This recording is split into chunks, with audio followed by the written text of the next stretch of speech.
Well, as soon as there we go. Hit the start button and knocked everything wonky. Good morning, everybody, from Andersen Forge on this 17 January 2022. New item to show here.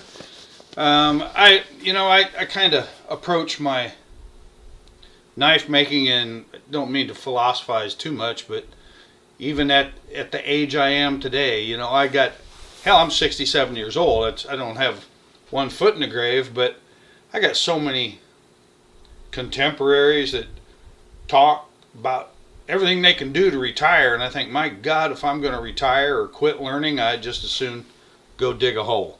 I hope I can do this and work hard for another 20 years. That's my hopes. This here, and I say that because this is something I'm trying to learn the ins and outs of doing really well, and that's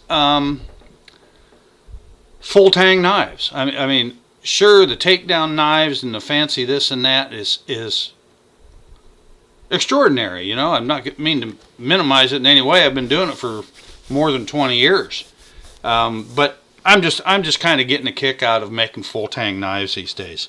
So I'm going to show this because there's a lot you can do with a full tang knife. I'm also sort of the opinion that there's some guys out there that need to get a little more creative with full tang knives. This, because they can look pretty boring for the most part. This is some, I guess I'll just call this Andersen Forge Twist Damascus, right? I use a rigid pipe threader I got I know it was before 2010, maybe 29, so I've had it for more than a decade. Or maybe I got it the year I got my JS, which is 08. But anyway, I forged this. If you'll note, this is a pretty wide blade, right? It's 2 inches wide, but I still have a really nice tight twist on this. I forged this out of I think it was an 1.1 inch square bar. I put in my rigid pipe threader and twisted it super tight. And at the beginning of this video, I'm gonna remember to put in some pictures of the bar and the twist right after I twisted it. Forge that flat, and then this is the twist we get. So anyway, I'm just trying to expand my offering to my customers. That's what it's all about. Always continue to learn, right? This is how close can I get? And I'm learning some stuff with a new camera. This is a full tapered tang affair. It's about, I think I measured this the other day for somebody, it's 240 thousandths.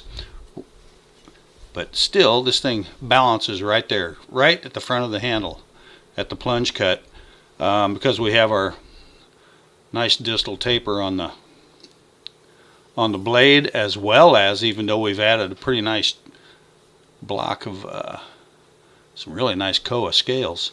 I tapered the tang, and it's hollow ground before they taper it, so it's got a pretty nice balance on it.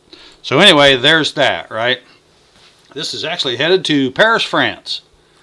And here's a sheath. I consider myself lucky to have a friend by the name of Scott Teschner who makes leather work look easy, and he's done a lot of the higher end sheaths for me, and I utilize the technique that he does.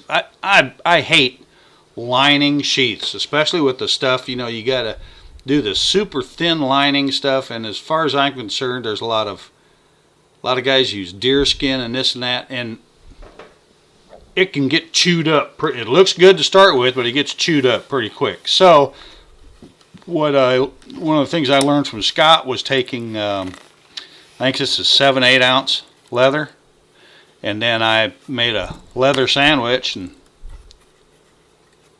this is 2/3 face to face. So there's none of the flesh side leather that's real rough, and it's tough as leather, right?